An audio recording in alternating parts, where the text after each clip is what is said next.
Orere family cia arutwo kenda aria makuire mutino-ini wa mwaki cukuru-ini wa airitu wa Moi guuku Nairobi marathi na mbere na gwicurania kihumo kia mwaki uyu. Minista wa ihinda ugitiri Dr. Fred Matiang'i riu ni ahithuritie ati giko giki giatabanirio ni mundu indi ti thina wa thitima ta uria kurekuwagwo. Matiang'i uria uma na giikaro na andiki ya mohoro ni ugire uthuthuria uria urathie na mbere niwonanitie ati ni mundu wacinire nyumba ya toro ya airitu na gucungiriria ikuhi. Niongereire kuuga ati kwa ihinda riri mari na uira wa kwihokeka na ica ikuhi watho ni ugukorwo ukioya mwerekera.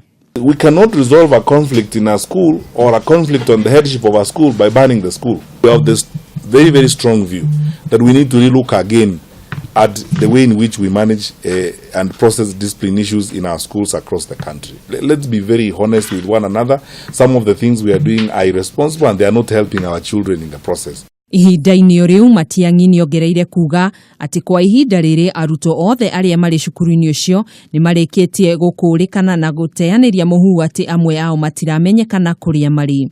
Kwa ihinda riri arutwo eri nio mari hatika-ini thibitari-ini ya atumia Nairobi thutha wa umwe wao gukua utuku wa gukio umuthi kumana na nguraro cia mwaki. Children in schools are safe and we are trying to do the best we can to make the school environment secure and safe, and to minimize these kinds of criminal incidents that happen in our institutions of learning. Omaya magithiaga na mbere murugamiriri munene ruhonge-ini rwa kuhurana na mogwati Pius Masai ni uritie aciari a arutwo gugekinya nyumba-ini ya kuiga miri ya Chiromo muthenya wa rucio niguo guteithiriria hari gukurana miri ya arutwo aria makuire kuhitukira mutaratara wa DNA. Come here tomorrow morning so that the exercise kicks on when everything has been put in place.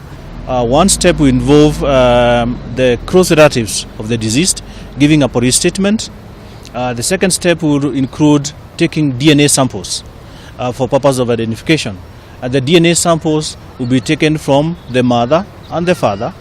And in the case where the father or the mother is not there because they are deceased, then we will ask the siblings to be brought. The third step will be then to conduct the postmortem to identify the cause of death, and that may include identification of the body. Masai ni oriti anyiti temi na andu a wendi mwega kwirutira kuheana uteithio wa irio na indo ingi kuri arutwo aria angi mari thukuru-ini ucio.